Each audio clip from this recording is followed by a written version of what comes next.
মধ্যপ্রাচ্যে ইরান ও ইসরায়েলের মধ্যে চলমান সর্বাত্মক যুদ্ধ আর পাকিস্তানে অনুষ্ঠিত শান্তি আলোচনা ভেস্তে যাওয়ায় এক কঠিন কূটনৈতিক পরীক্ষায় অবতীর্ণ হয়েছে কায়রো।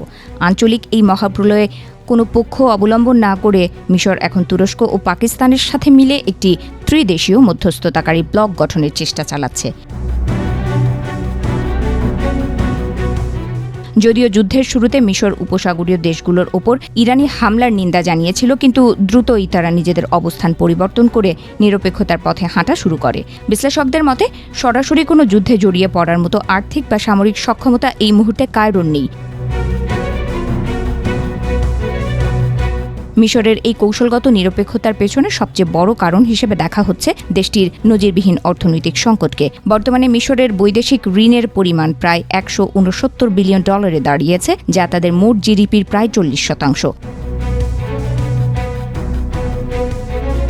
2026 সালের মধ্যেই দেশটিকে অন্তত $27 বিলিয়ন ঋণের কিস্তি পরিশোধ করতে হবে। এমন পরিস্থিতিতে যুদ্ধের প্রভাবে দেশটির রপ্তানি বাণিজ্য প্রায় 77% ধসে পড়েছে, কমেছে বিদেশি বিনিয়োগও। ফলে কায়রো এখন যুদ্ধ থামানোতেই তাদের অস্তিত্ব রক্ষার একমাত্র উপায় হিসেবে দেখছে।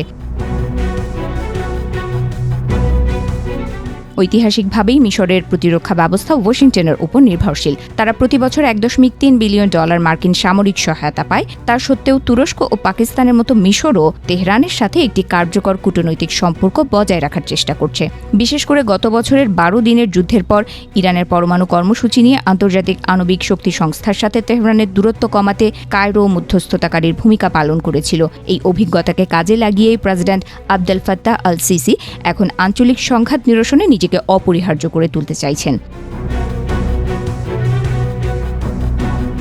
মিশরের অভ্যন্তরীণ বাজারে এই যুদ্ধের প্রভাব অত্যন্ত ভয়াবহভাবে দেখা দিয়েছে।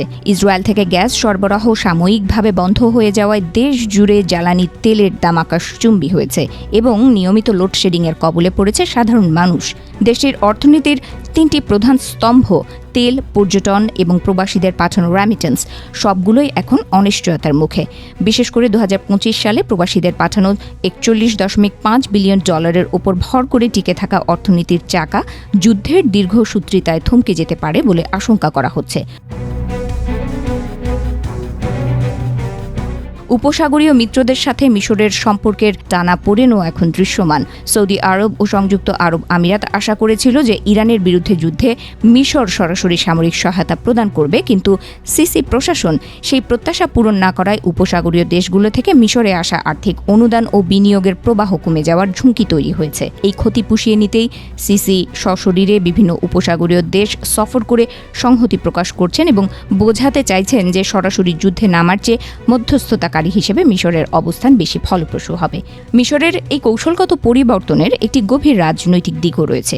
2013 সালের অভ্যুত্থানের পর থেকে মধ্যপ্রাচ্যে মিশরের প্রভাব অনেকটাই ম্লান হয়ে পড়েছিল। সৌদি আরবের মতো উদীয়মান শক্তিগুলোর কাছে কায়রো তার আধিপত্য হারিয়েছিল। ইথিওপিয়ার রেনেসা বাঁধ ইস্যু কিংবা লিবিয়া ও সুদানের গৃহযুদ্ধে মিশর অনেকটা কোণঠাসা অবস্থায় ছিল। তবে 2025 সালের অক্টোবরে গাজার যুদ্ধবিরতি কার্যকর করার ক্ষেত্রে কায়রো যে সাফল্য দেখিয়েছে তা সিসি সরকারকে আত্মবিশ্বাস জুগিয়েছে যে তারা আবারও মধ্যস্থতাকারী হিসেবে বিশ্বমঞ্চে ফিরতে পারে। বর্তমানে পাকিস্তান, তুরস্ক ও মিশরের যে নতুন অক্ষ শক্তি গড়ে উঠছে তার পেছনে কাজ করছে মার্কিন নিরাপত্তা বলয়ের সাথে তাদের নিবিড় সম্পর্ক। তুরস্ক ন্যাটোর সদস্য, পাকিস্তান ওয়াশিংটনের গুরুত্বপূর্ণ সামরিক সহযোগী এবং মিশর তো মার্কিন সাহায্যের অন্যতম বড় গ্রহীতা। এই 3টি দেশই ইরানের সাথে সরাসরি যুদ্ধে জড়িয়ে পড়া থেকে দূরে থাকতে চায়, কারণ তারা জানে যে যুদ্ধে সরাসরি অংশ নিলে তাদের অভ্যন্তরীণ স্থিতিশীলতা পুরোপুরি ধসে পড়বে, যা কোনোভাবেই কাম্য নয়।